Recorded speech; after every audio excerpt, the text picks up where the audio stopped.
Hello my dear student. आज हम लोग 12th क्लास की सबसे पहली यूनिट इलेक्ट्रोस्टैटिक्स के बारे में स्टडी करेंगे। इसमें बहुत सारे टॉपिक्स कवर करते हैं। इलेक्ट्रोस्टैटिक्स का सबसे पहले हम लोग इंट्रोडक्शन लेंगे, उसकी डिफरेंट पार्ट क्या होते हैं, उसके बाद डिफरेंट टॉपिक्स को हम लोग इसमें डिस्कस करेंगे। सबसे पहली चीज introduction.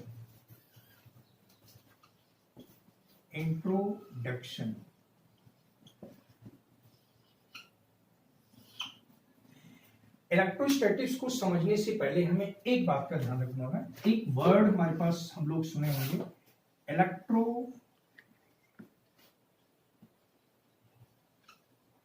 Magnetism.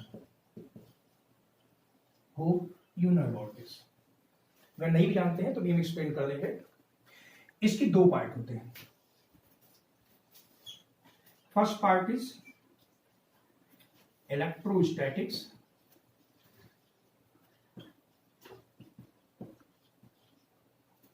and second part is electrodynamics। ये दो पार्ट होते हैं। इसको इस तरह समझिए, electrostatics that is charge in rest, and electrodynamics that is charge in motion।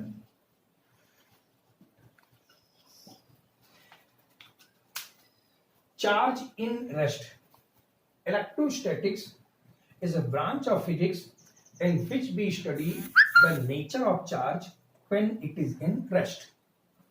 And electrodynamics is a branch of physics in which we study the nature of charge when it is in motion।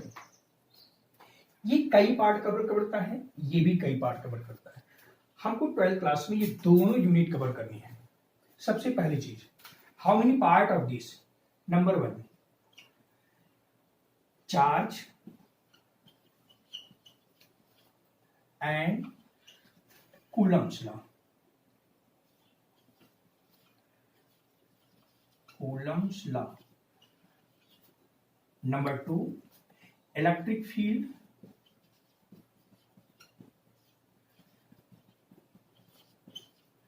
Number 3 electric potential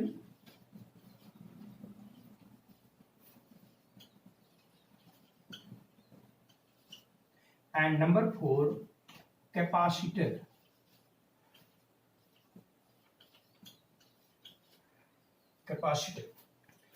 similarly इसके भी कई part होते हैं। जैसे number 1 current electricity.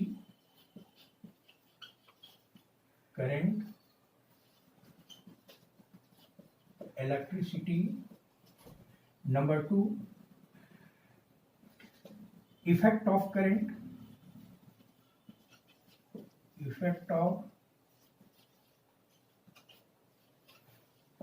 जिसमें हम लोग magnetism ये सारी चीजें स्टडी करेंगे। Number 3 electromagnetic induction. Number 4 alternating current that is AC.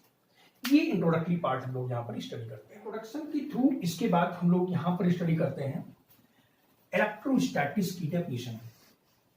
Electrostatics, अभी हमने इसकी डेफिनेशन डिस्कशन की कंडीशन में डिस्कस किया था थोड़ा सा, पर यहां पर भी वही चीजें हैं।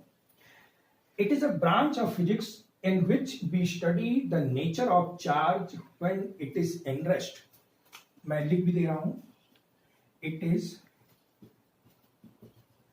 A branch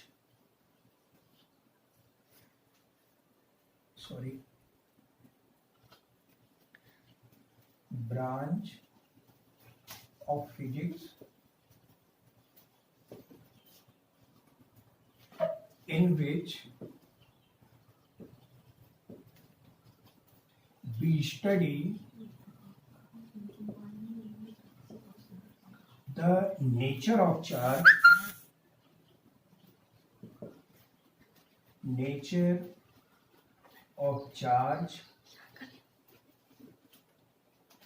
when it is in rest. ठीक ये इलेक्ट्रोस्टैटिक्स की डेफिनेशन होती है. It is a branch of physics in which we study the nature of charge when it is in rest. देखिए बार बार ये चार्ज का नाम आ रहा है. We have to know about what is charge and about charges. ये सारी कंडीशंस हम लोग यहाँ पर डिस्कस करनी है. इलेक्ट्रोस्टैटिक्स में सबसे मेन पार्ट आता है चार्ज. आइए देखते हैं चार्ज क्या होता है. चार्ज वर्ड फिलहाल ग्रीक लेटर से लिया गया है. बहुत पहले ग्रीक में कुछ लोगों को ये पता चला कि जैसे कॉम्ब या किसी भी इंसुलेटिंग बॉडी को अगर हम ड्राई हेयर पर रब करते हैं तो उसमें छोटी छोटी चीज को अट्रैक्ट करने की कैपेबिलिटी आ जाती है. तो वहीं से इसका नाम पड़ गया चार्ज. वहां पर चार्ज की मीनिंग होती है पावर. दैट मीन्स भी कोई ना कोई पावर आ गई, इसलिए हम लोग वहां से वर्ड लेते हैं चार्ज. चार्जिंग कंडीशन यहां पर भी हम लोग ज्यादा कुछ एक्सप्लेन नहीं करेंगे. इसमें बहुत सारी चीजें केमिस्ट्री में आप लोग पढ़ चुके होंगे, किस तरह से किसी बॉडी को चार्ज करते हैं कैसे क्या, लेकिन फिर भी हम लोग यहाँ फिजिक्स के पॉइंट ऑफ व्यू से थोड़ा बहुत स्टडी करेंगे. चार्ज की डेफिनेशन देने के लिए हम लोग ये कहेंगे it is a intrinsic property, that means unique property of any charge body. In same way जैसे मान लीजिए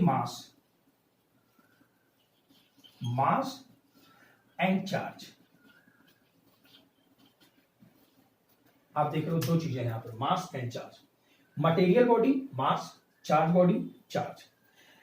किसी भी मटेरियल बॉडी में मास होता है और किसी चार्ज बॉडी में चार्ज होता है. मास इंट्रिंसिक प्रॉपर्टी होती है, फंडामेंटल कंडीशंस होती है.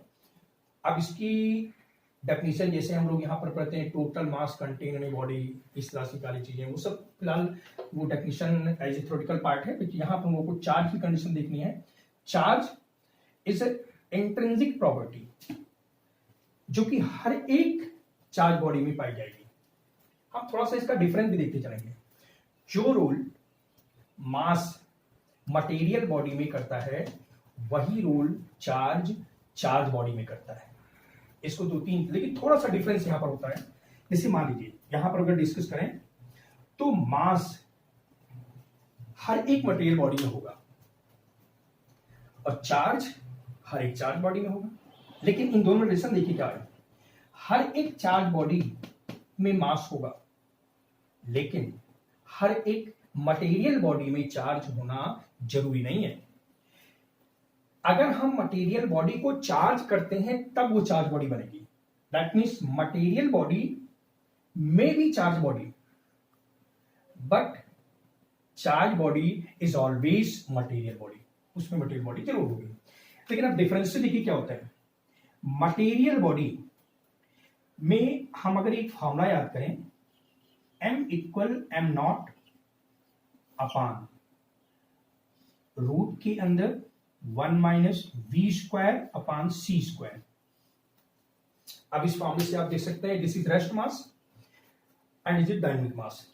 इसका मतलब अगर रिलेशन से देखें तो ये किसी भी मटेरियल बॉडी के उस मास को इंडिकेट करता है जो उसकी वेलोसिटी पर डिपेंड करता है. दैट मीन्स किसी भी मटेरियल बॉडी का मास वेलोसिटी के अकॉर्डिंग चेंज होता है. अब यहां पर एक वर्ड लिख सकते हैं, सेंटेंस कर सकते हैं, that is mass of material body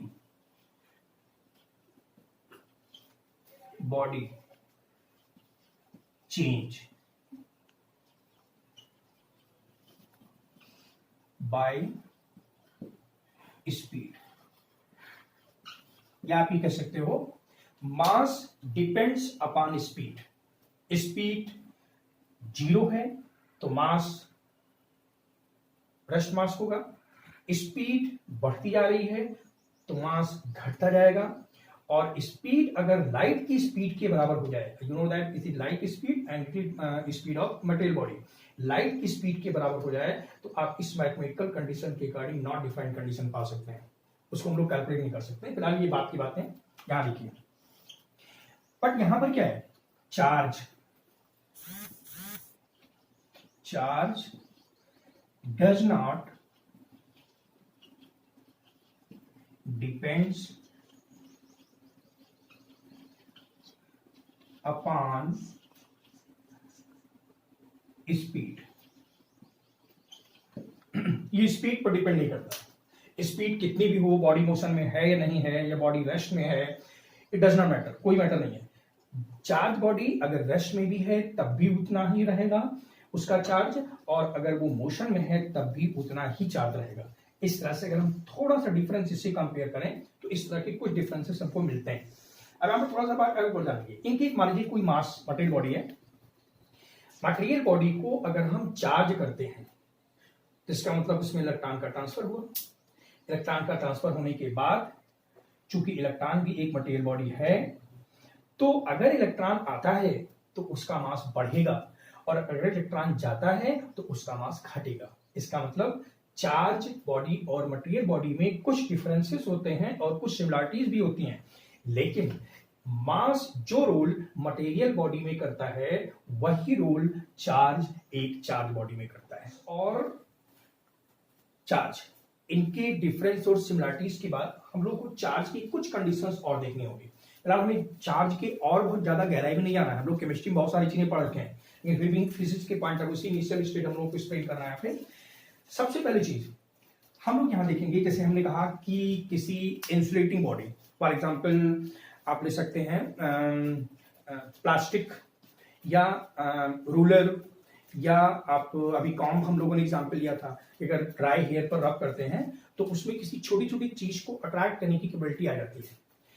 उसी कंडीशन को डिस्कस करते हुए हम यहां देखेंगे कि इन केस अगर मान लीजिए ये एक कोई इंसुलेटिंग बॉडी है और इस इंसुलेटिंग बॉडी ने इलेक्ट्रॉन को लूज किया और इस इलेक्ट्रॉन को इसने इसको दे दिया, तो जब इलेक्ट्रॉन इसमें जाएगा तो इसमें इलेक्ट्रॉन की एफिशिएंसी हो जाएगी, मतलब इलेक्ट्रॉन ज्यादा हो जाएंगे, और यहां पर इलेक्ट्रॉन की डेफिशिएंसी हो जाएगी। You know that normal condition में कोई भी एटम इलेक्ट्रिकली न्यूट्रल होता है।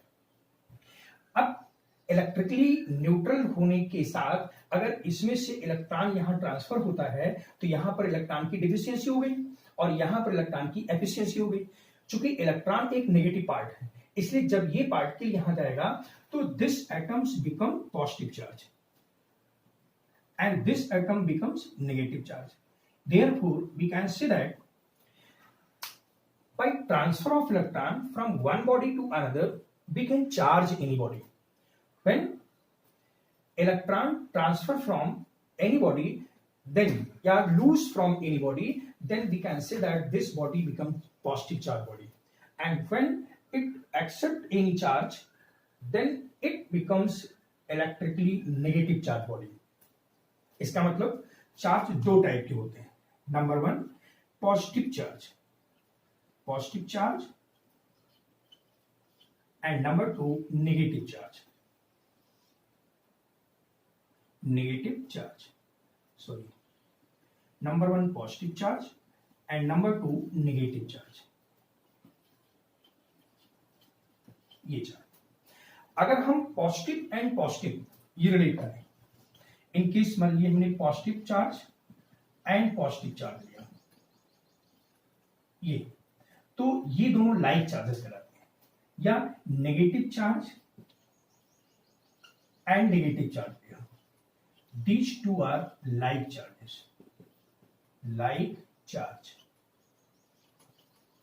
ठीक, सिमिलरली अगर हम पॉजिटिव के साथ नेगेटिव लें या नेगेटिव के साथ पॉजिटिव लें, वही हुआ पॉजिटिव नेगेटिव, नेगेटिव पॉजिटिव, तो इसे हम अनलाइक चार्ज बोलते हैं, unlike charge. Like charge always repel to each other, repel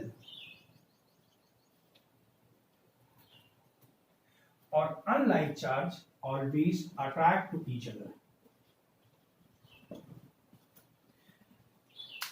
charge दो टाइप के होते हैं, कैसे होते हैं ये भी आपने देखा। एक पॉजिटिव चार्ज बनता है, एक नेगेटिव चार्ज बनता है। पॉजिटिव और नेगेटिव चार्ज, अगर पॉजिटिव पॉजिटिव है, नेगेटिव नेगेटिव है, तो लाइक चार्जेस बोलते हैं। Two like charges are repel to each other. And अगर पॉजिटिव नेगेटिव और नेगेटिव पॉजिटिव है तो इसको अनलाइक चार्जेस बोलेंगे। ऐसी कंडीशन में these two charges are attract to each other. इस तरह से कंडीशंस के अकॉर्डिंग अगर हम देखें तो यहां पर थोड़ा सा डिस्कशन ये होता है कि चार्ज किसी बॉडी में कैसे आता है। अब दूसरी चीज, unit of charge. Unit of charge को अगर डिस्कस करते हैं, यूनिट ऑफ चार्ज, फिलहाल इस चीज को हमें क्वांटाइजेशन कंडीशन की बात डिस्कस करना था, लेकिन थोड़ा सा देख लीजिए। चूंकि कूलम्ब्स नामक साइंटिस्ट ने इलेक्ट्रोस्टैटिक्स में बहुत काम किया है, इसलिए उनके अकॉर्डिंग या उनको फेस करते हुए हम यूनिट ऑफ चार्ज का नाम उन्हीं के नाम पर रखा गया, Coulomb's. That means SI unit, SI unit of charge, charge is Coulomb's.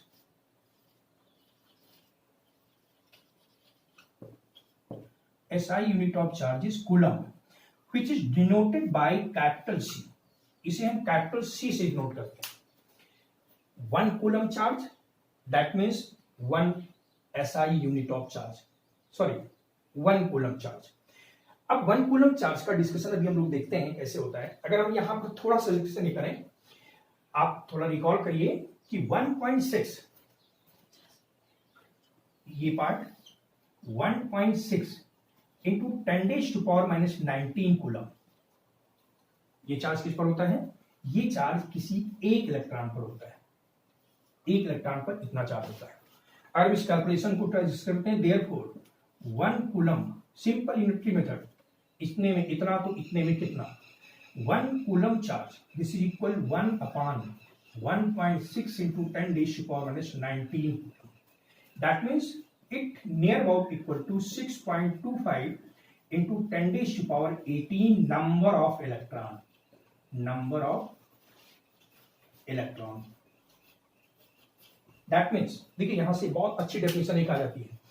1 coulomb charge अगर मैं किसी बॉडी पर लाना है तो उस बॉडी से हमें 6.25 इंटू 10⁻18 नंबर ऑफ इलेक्ट्रॉन को ट्रांसफर करना होगा।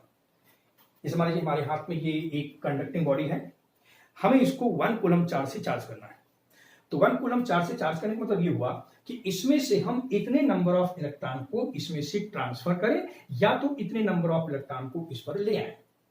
यू नो दैट, अगर लाएंगे तो ये नेगेटिव बनेगा, अगर निकालेंगे तो ये पॉजिटिव बनेगा। इस तरह से हम इसकी यूनिट और इसकी कंडीशन के बारे में डिस्कस करें। इन कंडीशंस के बाद हम एक अगली कंडीशन आती है कि how we can charge any body, और इसको इस टॉपिक में स्टडी करेंगे, मेथड्स ऑफ चार्जिंग। सबसे पहला method number 1, charging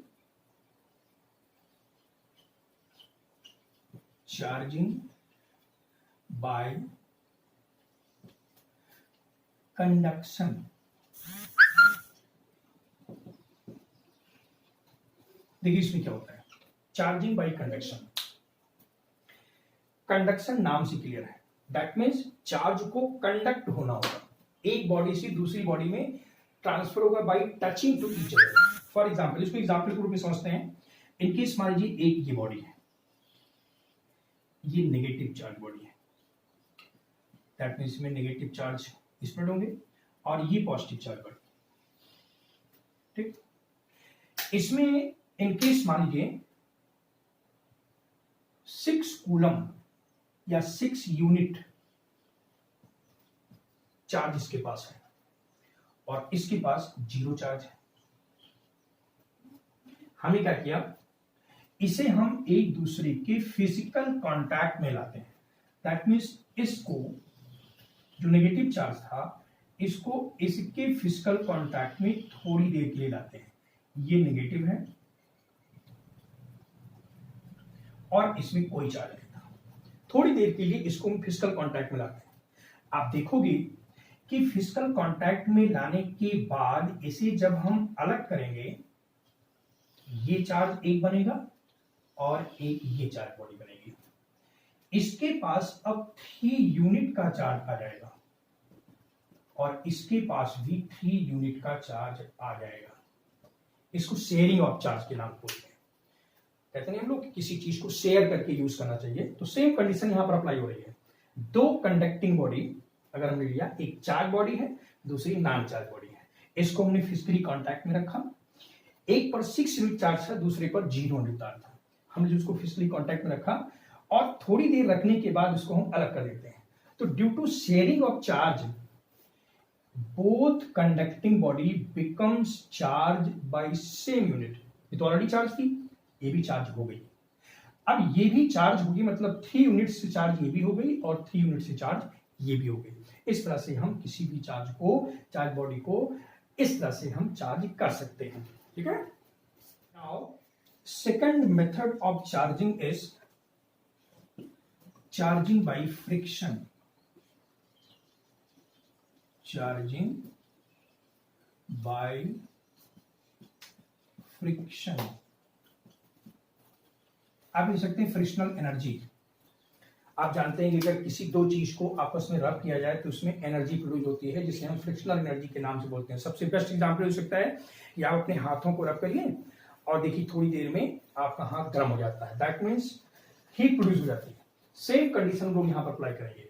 in case मान लीजिए हमने 2 इंसुलेटिंग बॉडी लिया, एक ये और दूसरी इंसुलेटिंग बॉडी ये लिया। दोनों इंसुलेटिंग बॉडी के आउटर मोस्ट पार्ट में कुछ एटम पड़े हुए हैं, हमेशा रहते हैं ऐसे ऐसे चारों तरफ फैले हुए हैं। ये चीज यहां पर भी है, ऐसे यहां पर भी एटम पड़े हुए हैं। ये सारे के सारे एटम उसके आउटर मोस्ट पार्ट में हैं, यहां पर भी पूरे पर है और यहां पर भी पूरे पर है। हमने इसको फिजिकली कांटेक्ट में जाकर के इसको रब किया, रबिंग टू ईच अदर। तो जब रब करते हैं तो due to frictional energy, due to frictional energy, frictional energy, due to frictional energy इन दोनों एटम्स, दोनों पार्ट के एटम्स एक्साइटेड हो जाते हैं, जिनसे उनके आउटर मोस्ट सेल का जो इलेक्ट्रॉन होता है वो एक्साइटेड हो जाता है और अपनी आउटर मोस्ट ऑर्बिट को छोड़ देता है। अब ऑब्वियसली अगर उसने आउटर मोस्ट ऑर्बिट को छोड़ा तो एक छोड़ेगा तो दूसरा ले लेगा, इसका मतलब एक पॉजिटिव बनेगा एक नेगेटिव बनेगा। इस तरह से हम ड्यू टू फ्रिक्शनल एनर्जी किसी भी बॉडी को चार्ज। एंड नाउ अब थर्ड मेथड में हम लोग पढ़ते हैं charging by induction, that is charging by induction. Induction नाम से क्लियर है। इंडक्शन वो प्रॉपर्टी होती है जिसमें किसी चीज को बिना टच किए हुए हम किसी दूसरी बॉडी में ट्रांसफर कर दें। फिलहाल इंडक्शन के जब हम लोग बहुत कुछ करेंगे, लेकिन यहां पर देखिए उसी का थोड़ा सा व्यूज है। इंडक्शन देखिए पहले होता क्या है। इन केस मान लीजिए हमने किसी एक चार्ज बॉडी को लिया, ये एक चार्ज बॉडी है, यहां पर पॉजिटिव है, ये इस तरह से पॉजिटिव चार्ज बॉडी हमने लिया और इसके पास हम एक नेगेटिव चार्ज बॉडी इस तरह से रख दिया। दोनों एक इंसुलेटिंग स्टैंड पर रख देते हैं। इस तरह से अगर आप देखते हो, अगर ये पॉजिटिव चार्ज बॉडी है तो ये अपने पास इलेक्ट्रॉन को अटैक करेगी ड्यू टू अट्रैक्टिव प्रॉपर्टी। इस मटेरियल या इस कंडक्टिंग बॉडी के इलेक्ट्रॉन इसकी ओर आ जाएंगे, ये एक साइड हो जाएंगे। आप जानते हो इलेक्ट्रॉन मूवेबल होता है और पॉजिटिव चार्ज मूवेबल नहीं होता है, इलेक्ट्रॉन मूवेबल होता है, इसलिए इलेक्ट्रॉन इधर से भाग आएंगे। जब इलेक्ट्रॉन की टेंडेंसी इधर आ जाएगी तो ऑब्वियसली इस साइड को हम पॉजिटिव साइड के नाम से बोलेंगे। ये पूरी की पूरी साइड पॉजिटिव साइड हो जाएगी, ये साइड। अब देखिए दोनों चार्ज अलग अलग हो गए हैं। हम यहां पर एक एक्टिविटी करते हैं, हम इसको अर्थ से जोड़ते हैं।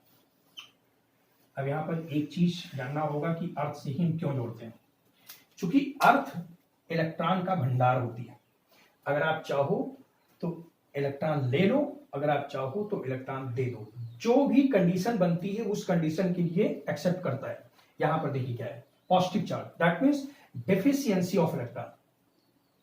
डेफिशिएंसी मतलब it have tendency to accept electron, ये कहीं ना कहीं से इलेक्ट्रॉन एक्सेप्ट करने की टेंडेंसी रखता है, क्योंकि इसका इलेक्ट्रॉन यहां जा चुका है, इसलिए इसके अब चूंकि ये तो इसको अट्रैक्ट कर रखा है, ये इलेक्ट्रॉन तो उसके पास आएगा नहीं। अब इसके पास कंडीशन ये है कि ये कहीं ना कहीं से इलेक्ट्रॉन को पाता है, तो ये अर्थ हमने कहा इलेक्ट्रॉन का भंडार होती है, तो ये इलेक्ट्रॉन ऊपर आएंगे और इन सब को न्यूट्रलाइज कर देंगे, ये सब न्यूट्रलाइज हो जाएंगे, दैट मींस ये अपना इलेक्ट्रॉन पा जाएंगे और न्यूट्रलाइज हो जाएंगे। अब हम अगर इसको देखें, कट भी कर देंगे, तो ये पूरा का पूरा कंडक्टर नेगेटिव कंडक्टर के नाम से कहलाता है। अब देखिए यहाँ पर दो कंडीशन बनी, अगर इसको हम पॉजिटिव करते हैं तो ये नेगेटिव बनेगा, अगर इसको नेगेटिव करते हैं तो ये पॉजिटिव बनेगा। इस पर बहुत सारी न्यूमेरिकल एनसीईआरटी में भी दिए गए, उसको हम लोग भी एनसीईआरटी वाले न्यूमेरिकल वाले पार्ट पर जो डिस्कस करेंगे, तो उसमें हम आपको सारे क्वेश्चन की टाइप बताएंगे, उसमें सारी कंडीशन बताएंगे। These three methods are methods of charging any conductor. Methods of charging के बाद अब हम लोग का नया टॉपिक बनता है basic property of charge, that is basic property of charge. Basic property of charge, हम लोग यहां तीन प्रॉपर्टी स्टडी करेंगे। प्रॉपर्टी फिलहाल बहुत होती हैं चार्ज की, लेकिन हम लोग यहाँ पर मेन जो प्रॉपर्टी होती है, बेसिक प्रॉपर्टी जिसको बोलते हैं, यहाँ पर स्टडी करेंगे। सबसे पहली चीज number 1, additive nature. Additive nature of charge. Additive nature of charge, इसको हम एडिटिविटी ऑफ चार्ज के नाम से भी जानते हैं। That means charge can be added, charge को हम ऐड कर सकते हैं, लेकिन एल्जेब्रिक एडिशन होता है इसका, वेक्टर एडिशन नहीं होता है, क्योंकि charge is a scalar quantity, इसलिए इस चीज को हम लोग additive nature that means algebraic addition के नाम से बोलते हैं। अब इसे यहां पर क्या है, मान लीजिए late Q1 plus Q2 plus Q3, ये इक्वल ऐड करोगे तो हो सकता है ये QI। अब इसको हमने लिया Q1 की प्लेस पर मान लीजिए -4 कूलम लिया, इसकी प्लेस पर +2 कूलम लिया, और इसके भी प्लेस पर +2 कूलम लिया। तो अगर हम एल्जेब्रिक सम करें, साइन को देखते हुए, बैक डायरेक्शन इसका होता ही नहीं, इसलिए साइन को देखते हुए प्लस प्लस को, सिंपल इंटीजर का एडिशन, प्लस प्लस इसको ऐड करेंगे 4 एंड इसको ऐड करेंगे तो ये इक्वल टू 0 कूलम चार्ज आएगा। इसका मतलब बॉडी इलेक्ट्रिकली न्यूट्रल है, लेकिन इसमें चार्ज है। तो इस तरह से हम एडिटिव नेचर की कंडीशन के अकॉर्डिंग स्टडी करते हैं कि any charge can be added to other charges algebraically. Basic property में अब सेकंड प्रॉपर्टी आती है number 2, conservation of charge. Conservation of charge, ठीक। आपने conservation of mass, conservation of momentum, बहुत सारे कंजर्वेशन पढ़ा। कंजर्वेशन दैट मींस कंजर्व हो, फिक्स हो, उसकी वैल्यू फिक्स हो, उसे हम कंजर्वेशन ऑफ चार्ज के नाम से। आइसोलेटेड सिस्टम, अकेला, लेना एक न देना दो जिसको बोलते हैं, किसी से रिजर्व पर्सन को जिसको बोलते हैं, यहां पर कंडीशन वही चीज है। कोई भी अगर आइसोलेट चार्ज है, सिस्टम ऑफ चार्ज कर सकते हैं, थोड़ा सिस्टम पर भी हम डिस्कस करते हैं क्या है। आइसोलेट सिस्टम ऑफ चार्ज है तो उसका चार्ज हमेशा कांस्टेंट रहेगा, इसे हम कंजर्वेशन ऑफ चार्ज के नाम से बोलते हैं। आई सिस्टम समझते हैं हम लोग। ये मान लीजिए एक बॉडी है, ये बॉडी 3 चार्ज से जुड़ी हुई है, नंबर 1, नंबर 2, नंबर 3। इस पर मान लीजिए इस समय -5 कूलम चार्ज है। ठीक, इस पर यहां पर +2 कूलम चार्ज है और यहां पर +3 कूलम चार्ज है। There are 3 charges. According to additive nature अगर आप इसको देखिए तो इस पर टोटल चार्ज कितना हो जाएगा, 0 coulomb. That means this system is electrically neutral. इसका मतलब इस पर कोई चार्ज सिस्टम पर नहीं है, अलग अलग चार्ज है। इसके 3 पार्ट है, 5 कूलम, 2 कूलम एंड 3 कूलम। इसी सिस्टम को, सिस्टम नहीं बदला लेकिन हमने चार्ज बदला। पहला चार्ज हमने किया +2 कूलम चार्ज, दूसरा चार्ज किया यहां पे हमने इन केस ये कर दिया -2 कूलम चार्ज, और अभी की यहां पर 0 आया, और साथ ही साथ में या उसी को आप स्पेल कर दीजिए, अलग अलग मत ही लीजिए, कोई जरूरत नहीं। इसको हम लेते हैं -2 कूलम चार्ज, इसको लेते हैं -3 कूलम चार्ज, और तीसरे पर रखते हैं हम +5 कूलम चार्ज। आप किसी भी तरीके से ले सकते हैं, कोई जरूरी नहीं, बट हमने 3 का सिस्टम बनाना था इसलिए हमने 3 का सिस्टम लिया। यहां पर देखिए हमने -5 +2 एंड +3 लिया, हमने लिया -2 -3 एंड +5। यहां पर भी अगर सारी चार्ज को हम एल्जेब्रिकली ऐड करते हैं तो it also becomes 0 coulomb charge. Conserve है। सिस्टम ऑफ चार्ज ने कहीं दूसरी जगह से चार्ज को एक्सेप्ट नहीं किया, लेकिन फिर भी इन दोनों में यहां पर भी चार्ज 0 है और यहां पर भी चार्ज 0 है। दैट मीन्स अगर इसको हम इस तरीके से लिखें, implies that -5 coulomb +2 coulomb +3 coulomb ये equal to 0, and same way -2 coulomb -3 coulomb and +5 coulomb ये इक्वल टू 0। 0 चार्ज यहां पर भी है, 0 चार्ज यहां पर भी है। अगर मान लीजिए हम इसको चार्ज देते हैं तब हमारी कंडीशन अलग हो जाएगी, क्योंकि हमने आइसोलेट सिस्टम का है। आइसोलेट सिस्टम का मतलब होता है किसी से लेना 1 न देना 2, दैट मीन्स रिजर्व रहो, किसी से दूसरे से चार्ज मत लीजिए, तीसरा पर्सन इसमें इन्वॉल्व ना हो, तब इस कंडीशन में कंजर्वेशन कंडीशन सॉल्व होती है। That means total charge, total amount of charge of any system of charge body is always conserve, ये कंडीशन होती है। अब बेसिक प्रॉपर्टी में चार्ज की तीसरी प्रॉपर्टी देखिए, number 3, quantization property. Quantization of charge, quantization of charge. Quanta, quanta Latin word है, इसका नाम होता है, इसका मतलब होता है पैकेट। किसी packet that may fix amount of anything, maybe energy, maybe charge और maybe in other things। यहां पर हम लोग चार्ज के बारे में पढ़ रहे हैं, इसलिए उस पैकेट में फिक्स अमाउंट ऑफ चार्ज की बात हो रही है। क्वांटाइजेशन ऑफ चार्ज में होता है मिनिमम या स्मॉलेस्ट अमाउंट ऑफ चार्ज। हम यहां पर लिख दे रहे हैं smallest amount of charge, smallest amount of charge in universe is 1.6 into 10⁻⁻19 coulomb independently। आप इतने कूलम चार्ज को स्मॉलेस्ट अमाउंट ऑफ चार्ज के रूप में जान सकते हैं, लेकिन ये क्या है, ये इंडिपेंडेंटली एग्जिस्ट करता है।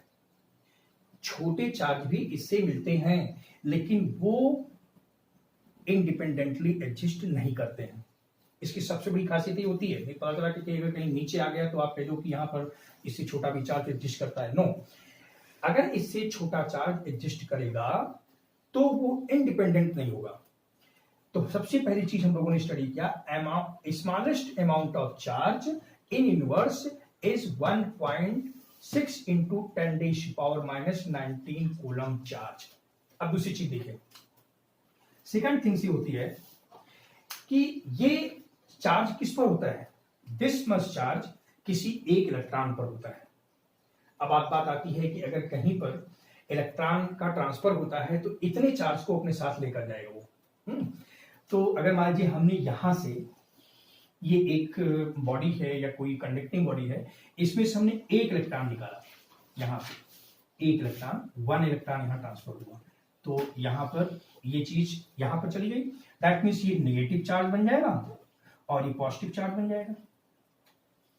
थोड़ा सा कंक्लूजन हम लोग यहां देख रहे हैं, अपने साथ ये -1.6 इंटू 10⁻⁻19 कूलम चार्ज को यहां पर नेगेटिव कर देगा और यहां पर प्लस 1.6 इंटू 10⁻⁻19 कूलम चार्ज से इसको पॉजिटिव कर देगा।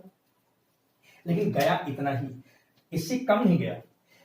अगर मान लीजिए यहीं पर हम ये कहें कि 2 इलेक्ट्रॉन गया, 2 इलेक्ट्रॉन, मान लीजिए इस जगह पर हमने लिखा कि 2 इलेक्ट्रॉन ट्रांसफर होते हैं, 2 इलेक्ट्रॉन, तो ये कितना हो जाएगा 2 इंटू 1.6 इंटू 10⁻⁻19 कूलम चार्ज। अब ऐसे हुआ, इसका मतलब ये बन गया कितना, ये बन गया आपका, इधर से हम करते हैं एक साथ, तो ये हो गया 3.2 इंटू 10⁻⁻19 कूलम चार्ज। कितना होगा? अब इसको एक फार्मूले के रूप में डिस्कस करते हैं, इसको हम टोटल अमाउंट ऑफ चार्ज कहते हैं। इसका मतलब ये कितना हुआ Q। इसको हम लिखते हैं नंबर, दैट मीन्स n, और इनटू इसको लिखते हैं E। ये एक फार्मूला बन गया। कहीं पर अगर अमाउंट ऑफ चार्ज दिया गया है तो this much amount of charge, उसमें निश्चित रूप से इलेक्ट्रॉन अवेलेबल होंगे और वो इलेक्ट्रॉन या तो आए होंगे या तो कहीं से गए होंगे।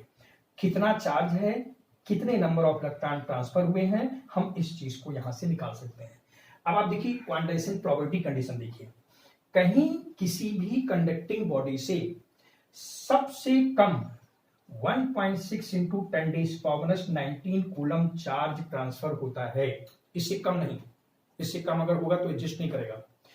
अगर वो इससे ज्यादा करता है, above this, above 1.6 into 10⁻⁻19 coulomb charge, it exists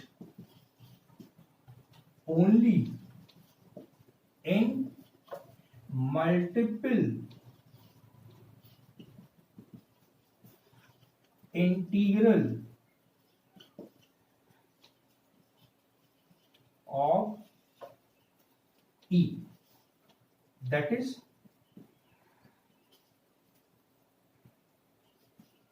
2E, 3E, 4E and so on. Less than E, not possible.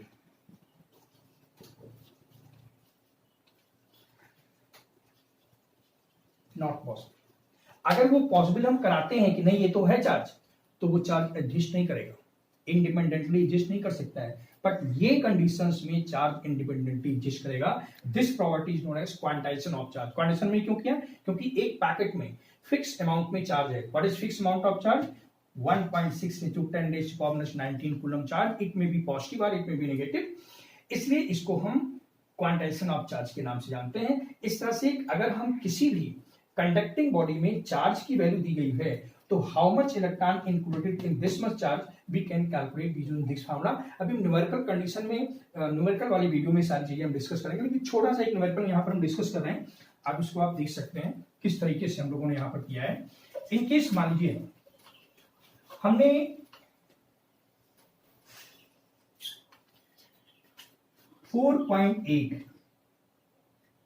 हमें चार्ज दिया गया है Q equal 4.8 into 10⁻⁻19 coulomb charge, इतना चार्ज दिया गया और आपको E की वैल्यू ऑलरेडी दी गई है। equal 1.6 into 10 raised to power minus 19 coulomb charge. And now you have to find out how much electron included in this much charge. तो आप सिंपल कंडीशन अप्लाई करोगे, Q equal N into E. तो N की value कितनी हो जाएगी? Q upon E. तो Q कितना है? 4.8 into 10 raise to power minus 19 divided by 1.6 into 10 raise to power minus 19. इसका मतलब इसमें 3 इलेक्ट्रॉन अवेलेबल है. अब यहीं पर एक क्वेश्चन और बनता है कि अगर मान लीजिए कोई भी चार्ज इसकी जगह पर कुछ और दे दिया गया, 5.0 into 10 raise to power 19 coulomb charge दे दिया गया, तो डिवाइड करोगे तो यहां पर ये फ्रैक्शन में आ जाएगा. तो आपसे पूछेगा कि क्या ये चार्ज एडजस्ट करेगा. तो अगर ये फ्रैक्शन में आता है तो पहले भी हमने क्वांटाइजेशन कंडीशन में बताया है कि यहां पर फ्रैक्शन में चार्ज नहीं आता है. क्वांटाइजेशन में या तो इतना चार्ज होगा, मतलब E के बराबर होगा, या तो इसी के मल्टीपल इंटीग्रल में होगा. इससे कम एडजस्ट नहीं करता है और इससे ज्यादा अगर एडजस्ट करता है तो इसी के मल्टीपल इंटीग्रल में ही चार्ज एडजस्ट करता है. ठीक है. अच्छा, ये सारी चीजें केवल इंट्रोडक्शन अबाउट चार्ज के लिए थी. इलेक्ट्रोस्टैटिक्स की शुरुआत हम लोगों ने कर दिया है. अभी हम लोग पूरी बहुत ज्यादा टॉपिक पर नहीं आए हैं, केवल हम लोगों ने शुरुआत कर दी, इसीलिए इस टॉपिक का नाम था इंट्रोडक्शन. इतनी चीजें हम लोगों ने यहाँ पर पढ़ा. मेन टॉपिक जो हमारी 12th क्लास फिजिक्स में शुरुआत होती है वो कूलम्स लॉ होती है, जिसे हम अपने नेक्स्ट वीडियो में डिस्कस करेंगे. इस पर आपको एक नोट्स मिल जाएगा, वो आपको भेज दिया जाएगा और इसी से रिलेटेड जो क्वेश्चन होंगे वो भी आपको दे दिए जाएंगे. इस तरह से आप अपनी इस चैप्टर की शुरुआत कर सकते हैं.